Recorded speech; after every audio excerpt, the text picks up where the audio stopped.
আমি একটি নতুন ডকুমেন্ট নিচ্ছি, ফাইল থেকে নিউ থেকে ডিফল্ট ফটোশপ সাইজ, দেন ক্রিয়েট। এখন আমি লেয়ারের মধ্যে যদি একটি কালার অ্যাপ্লাই করি, যেমন আমি এখান থেকে একটি ব্ল্যাক কালারে রাখছি, ব্ল্যাক কালার রেখে আমি কিবোর্ড থেকে অল্টার ডিলিটে প্রেস করে একটি কালার নিচ্ছি আমার ব্যাকগ্রাউন্ডের মধ্যে। যখন আমি ব্যাকগ্রাউন্ডে কালার নিলাম, এখন যদি আমি সিলেকশন নিয়ে কাজ করি, যেমন আমি এখান থেকে সিলেকশন করছি ইলিপ্টিক্যাল মার্কিউ টুল, সিলেকশন করার পর আমার এইখানে ফেদার আছে 0 পিক্সেল। আমরা এই 0 পিক্সেল ফেদারকে বাড়িয়ে যদি এখানে করে দেই, যেমন করে দিচ্ছি 50 পিক্সেল, এরপর আমি একটি সিলেকশন করছি, যে আমি কিবোর্ডের শিফট ধরে একটি বড় করে সিলেকশন করলাম। এখন এই সিলেকশনের মধ্যে যদি আমি এখান থেকে একটা হোয়াইট কালার অ্যাপ্লাই করি, যেমন আমি হোয়াইট কালারটি নিয়ে, ব্যাকগ্রাউন্ডে হোয়াইট কালারটি আছে, আমি যদি কিবোর্ডের কন্ট্রোল ডিলিট বাটনে প্রেস করি, আমার সিলেকশনের মধ্যে যে কালার অ্যাপ্লাইটি করেছি এই কালারটি ছড়িয়ে আছে, অর্থাৎ ব্যাকগ্রাউন্ডের সাথে স্মুথ হয়ে আছে।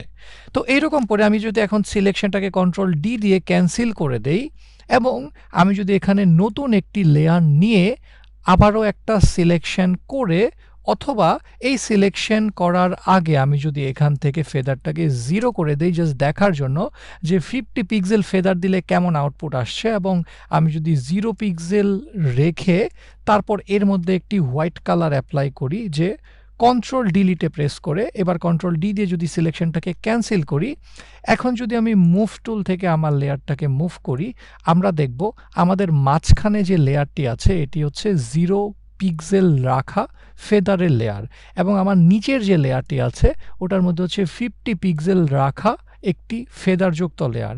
তো এইটা হচ্ছে আমার ফেদারের ডিফারেন্স। আমরা যখনই কোনো প্রজেক্টের মধ্যে সিলেকশনে ফেদার অ্যাপ্লাই করি, ফেদার অ্যাপ্লাই করলেই আমাদের কালারটা ব্যাকগ্রাউন্ডের সাথে স্মুথভাবে মিশে যায়। তাহলে আমরা এই কাজটা কোথায় অ্যাপ্লাই করতে পারবো?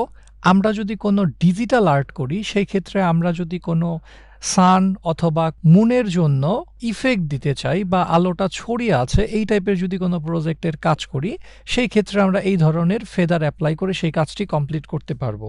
এখন আমাদের আরেকটি টপিক হচ্ছে অ্যান্টি-অ্যালাইস।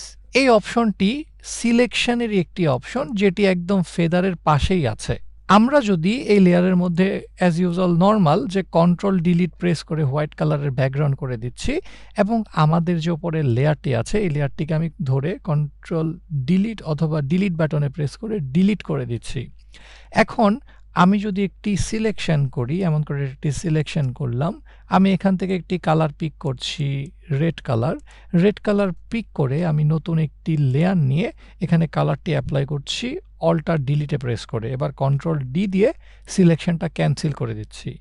আমি যদি সেম টাইপের আরেকটি কাজ করি আরেকটি লেয়ার নিয়ে, এবার যদি জাস্ট আমি অ্যান্টি-অ্যালাইস অপশনটা অফ করে দেই, এবার যদি আমি শিফট ধরে আরেকটি সিলেকশন করি এমন টাইপের, এবং আমি যদি আবার কালার অ্যাপ্লাই করি অল্টার ডিলিট দিয়ে, এবার কন্ট্রোল ডি দিয়ে যদি আমি সিলেকশনটাকে ক্যান্সেল করি, আমরা এই অবস্থায় দেখব যে দুইটা সার্কেলের মধ্যে কোনো পার্থক্য নেই।